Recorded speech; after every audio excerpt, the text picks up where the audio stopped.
देखो, share market एक business है। बिजनेस में कोई ना कोई प्रोडक्ट होता है और बिजनेस को अगर चलाना है, प्रॉफिट कमाना है, तो हमें उसे चीप प्राइस पे बाय करना पड़ेगा और एक्सपेंसिव प्राइस पे बेचना पड़ेगा। मतलब चीप प्राइस पे खरीदो और एक्सपेंसिव बाय पे प्राइस पे बेचो, जब जाके हमें प्रॉफिट होगा, जिसकी वजह से हमें क्या होगा, प्रॉफिट। अच्छा, तो आपको कैसे पता चलेगा कि हम चीप खरीद रहे हैं किसी भी चीज़ को? तो जैसे आपको कोई प्रोडक्ट खरीदना है बिजनेस करने के लिए, तो आप उसको 10 जगह पता करोगे। कोई बोलेगा 90 रुपये, कोई बोलेगा 100 रुपये, कोई बोलेगा 110, कोई बोलेगा 105, कोई 120, कोई 130। तो आपको एक अंदाज़ा लग जाएगा कि ये जो 105 है ना, या फिर 105 से मुझे अगर नीचे मिले माल 105 से, तो मैं ज़्यादा से ज़्यादा प्रॉफिट कमा सकता हूँ। 90 का मिलेगा तो और ज़्यादा, 100 का मिलेगा तो और ज़्यादा, क्योंकि एवरेज प्राइस 105 है और एवरेज प्राइस से जितना नीचे मिलेगा ना, उतना ज़्यादा प्रॉफिट कमा पाऊँगा। ठीक है।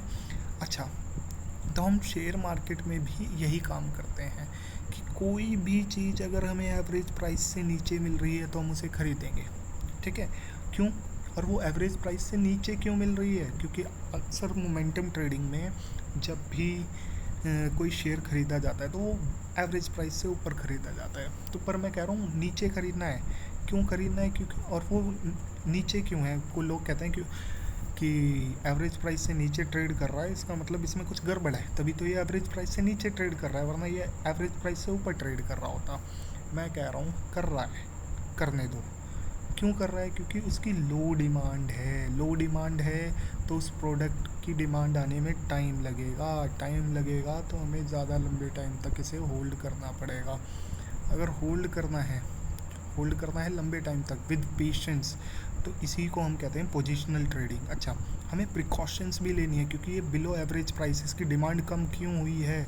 मे भी कोई फंडामेंटल रीज़न है। अच्छा, फंडामेंटल रीज़न भी कैसा होना चाहिए? सेंटिमेंटल होना चाहिए या फिर टेम्परेरी होना चाहिए? कि जैसे रॉ मटेरियल के शेयर, मैं एक एग्जांपल लेता हूँ, लक्स में अगर कॉटन के प्राइस ज़्यादा हो गए तो उनका प्रॉफिट मार्जिन कम हो जाएगा, जिससे उनकी नेट प्रॉफिट पे असर पड़ेगा। नेट प्रॉफिट पे असर पड़ेगा, शेयर प्राइस नीचे गिरेगा।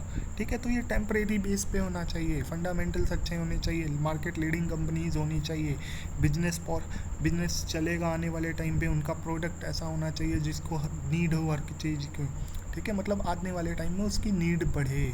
तो देखो एक एग्जांपल लेते हैं, जैसे एक ये 200 डे मूविंग एवरेज है। मैं प्रेफर करता हूँ 200 डे मूविंग एवरेज। अगर कोई भी share price 200 day moving average से नीचे मिल रहा है और अपनी वैल्यूएशन को जस्टिफाई कर रहा है on the basis of fundamentals, तो मैं उसको ट्रेड करने के लिए सोचूंगा टेक्निकल के साथ। पहले फंडामेंटल ज़रूर देखने हैं, बिना फंडामेंटल के नहीं लेना। ठीक है। और 200 डे मूविंग एवरेज से नीचे खरीद के और मैं इसे बेचूंगा जाके कहाँ पे? जब ये 200 डे मूविंग एवरेज से ऊपर होगा, मेरे टेक्निकल टारगेट पूरे होंगे, जब निकलूँगा चीप बाई करूँगा, एक्सपेंसिव सेल करूँगा। जैसे 900 रुपये का ख़रीदा, 1200 रुपये में बेचा, प्रॉफिट हुआ मेरा। ठीक है। तो मुझे इस तरीके से। अच्छा, तो आपको मैं कुछ बिहेवियर बताता हूँ। कभी भी कोई स्टॉक अगर गिर रहा है ना, डाउन ट्रेंड में है, लोअर लो, ठीक है, लोअर लो बना रहा है और लोअर हाइज बना रहा है, तो वो डाउन ट्रेंड में है डाउ थ्योरी के हिसाब से। जितने भी चार्ट पैटर्न है वो सब डाउ थ्योरी से बने हुए हैं। ठीक है। तो आपने ये देखा कि जितने भी मार्केट स्ट्रक्चर हैं सब कुछ, ठीक है, डाउ थ्योरी के बेसिस पे। आप जब भी कोई शेयर प्राइस डाउन ट्रेंड में है तो वो डेली टाइम फ्रेम पे सब रेजिस्टेंस ले रहा होगा। क्या ले रहा होगा? रेजिस्टेंस। क्या ले रहा होगा? रेजिस्टेंस ले रहा होगा। ठीक है। अब जब वो अप ट्रेंड में जाएगा तो 200 डे मूविंग एवरेज का सपोर्ट लेना चालू करेगा। तो चलो हम इसे ट्रेड कैसे करते हैं? एक ट्रेंड लाइन देखो, ट्रेंड लाइन क्या बताती है हमें?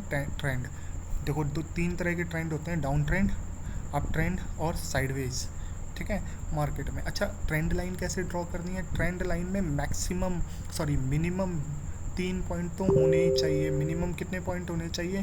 3 पॉइंट होने चाहिए। 1 2 3, 3 से ज़्यादा मैक्सिमम कितने भी हो सकते हैं, पर मिनिमम 3 पॉइंट तो होने ही चाहिए। तो देखो, ये जो ट्रेंड लाइन है, क्या मैं इसे ऐसे बना सकता हूँ? हाँ। कोई कहता है कि बॉडी टच करनी करनी चाहिए, कोई कहता है शैडो टच करनी चाहिए, मैं कहता हूँ मैक्सिमम पॉइंट टच करने चाहिए। ऐसे आया तो बोले ये तो गलत हो गया, अरे ये ब्रेकआउट फेल हो गया, क्या हो गया, ठीक है। चलो अब मैं ये देख रहा हूँ ये 200 डे मूविंग एवरेज बिल्कुल पास पास पास आता जा रहा है, पास आता जा रहा है ट्रेंड लाइन के। और ये देखिए ट्रेंड लाइन्स से जैसे जैसे प्राइस नीचे जा रहा है स्क्वीज़ होता जा रहा है। ट्रेंड लाइन से पहले देखिए कितने परसेंट गिरा, ट्रेंड लाइन से अभी देखते हैं, ट्रेंड लाइन से गिरा 8%, फिर कितने परसेंट गिरा, ठीक है, फिर गिरा 5-4%। ऐसे स्क्वीज़ होना चाहिए और एक टाइम पे ब्रेकआउट देगा, ब्रेकआउट दिया, रिट्रेस करा और नए ट्रेंड की इस स्विंग हाई को तोड़ा, इसने नए ट्रेंड की शुरुआत कर दी। तो हमें कभी भी कोई भी शेयर खरीदना है, कोई भी ऑपरेटर हो, कोई भी इंस्टीट्यूशनल हो, वो एवरेज प्राइस के नीचे या एवरेज प्राइस पे ख़रीदना ही पसंद करते हैं किसी भी शेयर को।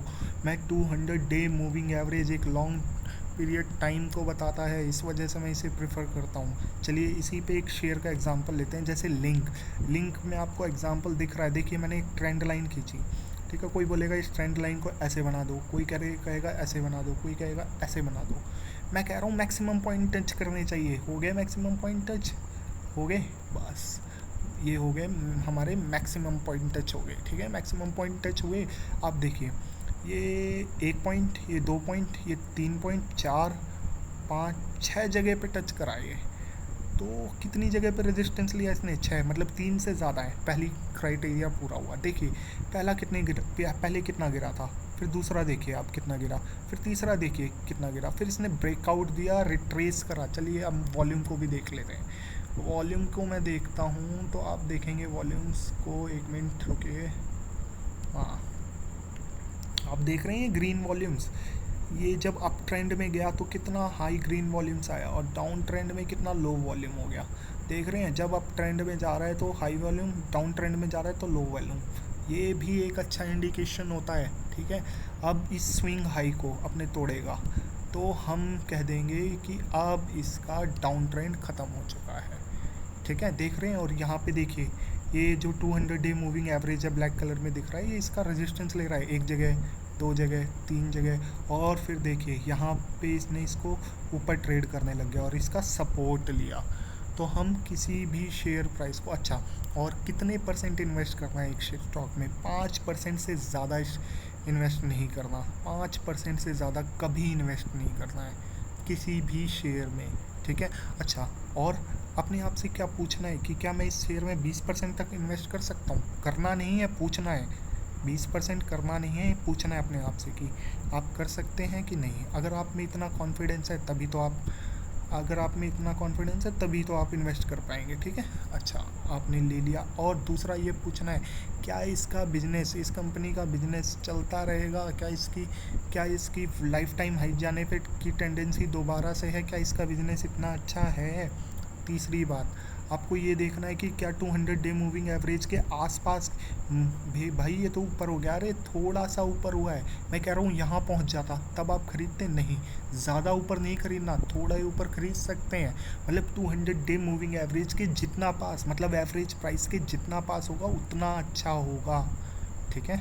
तो चलिए एक बार देखते हैं। हाँ और लिंक का भी पैटर्न अच्छा है, फंडामेंटल्स अच्छे हैं, पर ये सिर्फ एक एग्ज़ाम्पल है, आप मेरे को एक एडवाइस की तरह ना लीजिए प्लीज़।